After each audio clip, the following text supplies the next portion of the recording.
One thing about STEM is that it requires a lot of studying. It's easy to procrastinate and put work off, but the key to success is scheduling and time management. So how do you stay motivated and get everything you need to done? Let's find out.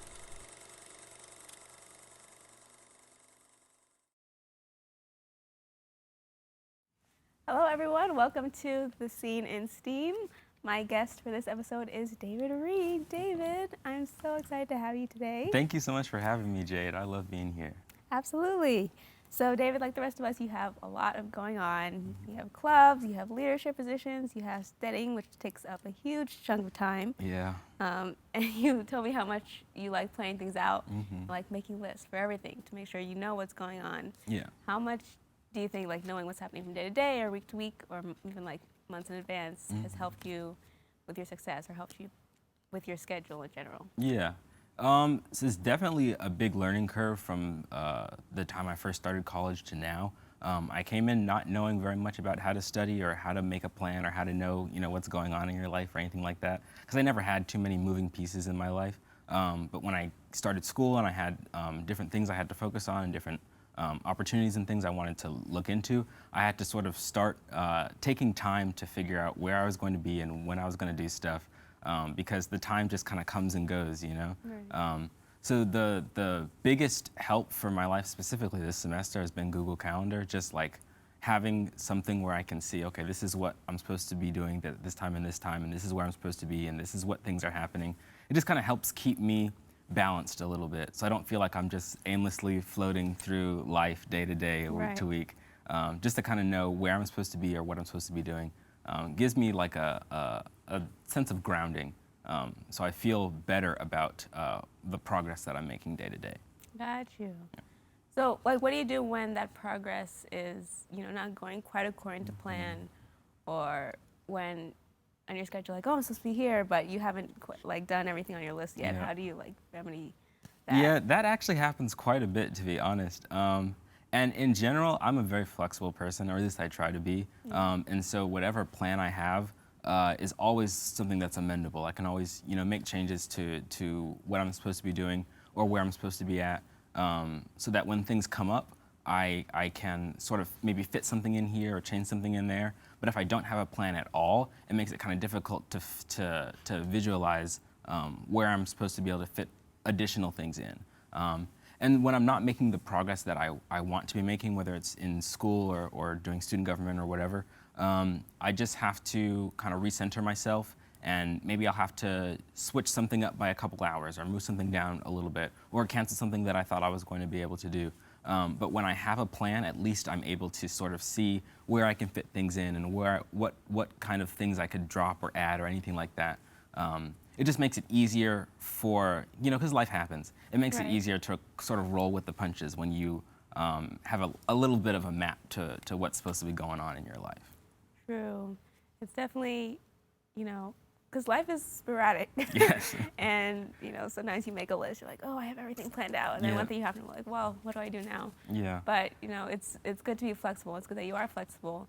For things like, when you just want a break, do you put things like recreation on your schedule, or do you like make time for that? Yeah. Or what do you do for That's kind of tough, because it's a balance between getting things done and being productive, and also not overwhelming yourself to the point that your productivity starts to decrease. And so what I found is that if I feel a little bit overwhelmed, or like I have too many things to do, or things are sort of jumbled around in my mind, even if I have some things on my schedule or whatever, things can sort of start to mount. You get one responsibility and then you're like, okay, this is fine. And then you get another, or you get another two, and then you have a school project that you have to do, and then there's an event happening that you have to go to, and it can kind of feel like you have so much stuff and just not enough time to complete it. And it's sort of easy, especially for me, to get stuck in the, well, if I can't do everything, I should probably just do nothing, right? Like I should just kind of like quit on it.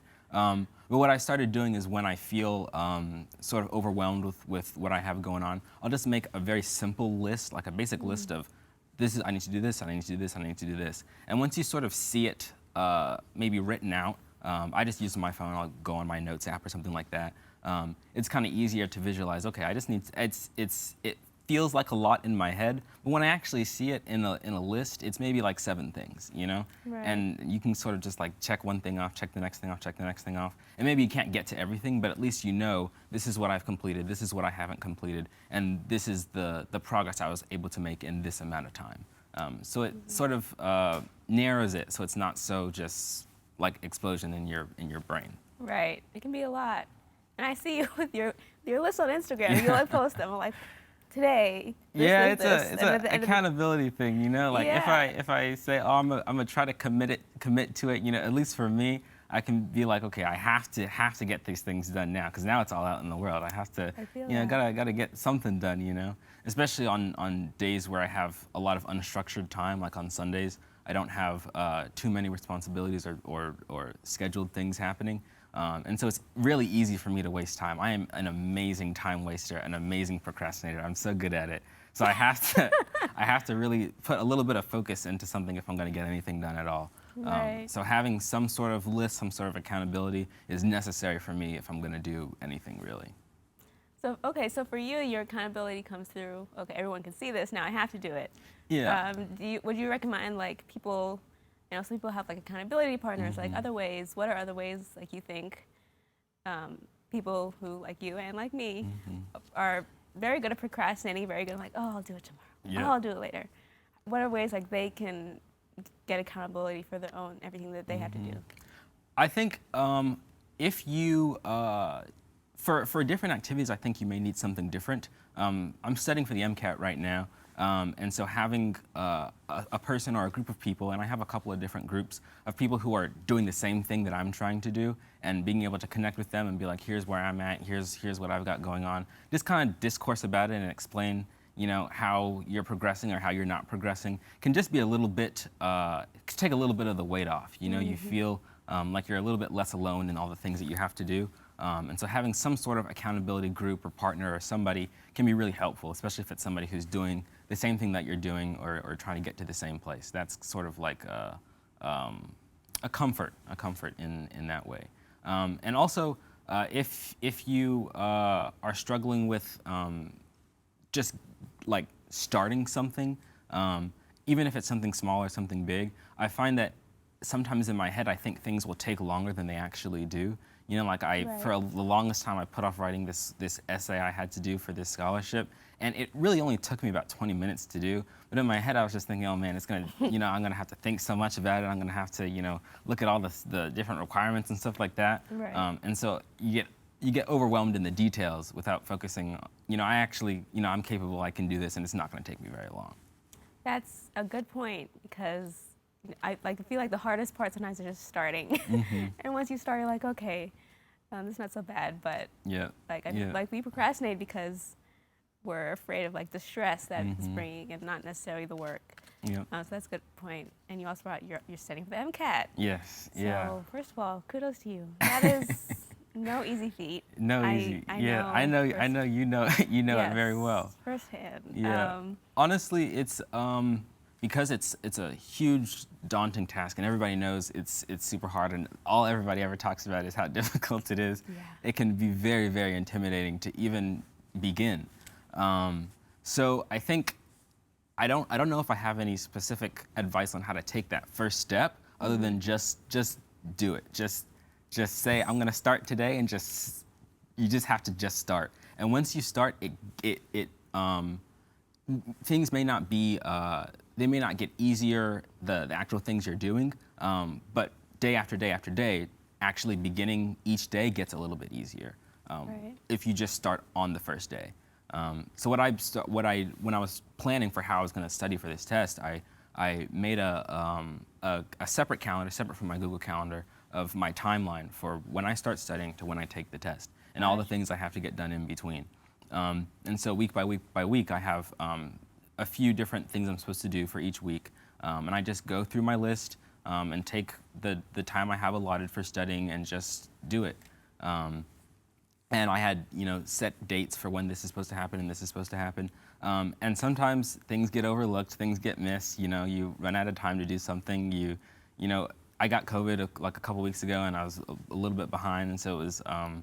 You just have to be flexible and sort of roll with the punches, I guess. Right. Understand that you can't do everything all of the time, and just do your very best. Yeah, well, that's awesome. I know you're very organized and you have like a list and of what you're gonna do, and for things like motivation, like when you are sick or when you have all this other schoolwork, like you have your normal schoolwork to do on top of MCAT. How do you like keep up motivation to continue studying, or how do you like make it fresh so it's not like the same monotonous thing every day? Yeah, so I definitely get very tired just with the idea of studying, because I've never been a huge study person. I don't enjoy studying very much. It's not my favorite thing to do. But I try to find little ways that I can make it a little bit more enjoyable than it would be otherwise. For example, I will usually only study for about 20 minutes at a time before I take a short break. I know people recommend different amounts of time before taking a break and stuff like that, but I find that it really does help me. I'll literally just set a 20-minute timer on my phone and just say, if I can just focus for these 20 minutes right here, then I'll be good, and then I can take a little break and then I can get back to it. Because I can't focus for long periods of time, especially if I'm trying to do something on my own, like read a textbook or go through practice problems. I have to have a set amount of time and then have a break that I can look forward to. So when I'm making my schedule for the day, I'll actually put in breaks. Like, okay, I get 5 minutes on Instagram after I do these 15 practice questions, or I'll play Call of Duty for 15 minutes before I start my practice test or whatever. Just to give yourself a little bit of time and space. And also when I'm studying, one of my professors recommended that I actually stand up and just walk around a little bit, or like just move your body in any sort of way so you can get a little bit more blood flowing. And I found that it's really helpful. So some of those breaks that I take between my 20 minutes are just standing up. I call them walk around breaks. I'll just like stand up, maybe walk around, go to the bathroom, walk outside for a second, just to sort of clear your head and give yourself some time, because I don't think our bodies are made for just sedentary all the time, laser focus. I don't think it's possible, especially not for somebody like me. Yeah, absolutely. It's important to get up and move. Yeah. Because you're right, we are not made to sit down and study for hours. Yeah. And when I was initially studying, like someone told me, I was like, am I not supposed to know what I'm doing or what? They're like, yeah, if you don't know what you're doing, it means you're doing it right. I'm like, okay. But it's really good that you have like a set schedule. And so even if you don't necessarily like the work isn't making sense at the moment, or you still know like, okay, I'm still going to do this for this set of amount of time. Yeah, and I don't think there's anything wrong with coming back to things. Maybe if you need to switch it up or do something different because you're not able to focus on this particular thing right now. For example, I have my MCAT books that I'm supposed to go through and read and highlight and take notes on and make flashcards of all the information and stuff. And sometimes a particular topic, specifically like biology or physics, is just not speaking to me. I'm not having the greatest go at it. I'll just close the book and move on to something else, and then we can get back to it later. Because if you don't feel like you're moving forward, it's really easy to just stay in that same spot. And then before you know it, the day is gone, and you feel like dang, I just wasted this whole time, and I wasn't able to do all the things I wanted to do. So I'd say don't be afraid to just close the book and just move on and push forward and get back to it later. Yeah. Another time, or not at all even. Right. Take a break, come back. Yeah. That's great advice. Yeah. Okay. Nothing wrong with giving yourself some time, because you need it sometimes. Absolutely. Well, David, thank you so much for coming today. It was amazing having you. Thank you so much for having me. You guys can follow David at Dave Reid 167. It'll also be in the description. David, thank you again for coming. It was so great having you. Thank you so much for having me, Jade. This was awesome.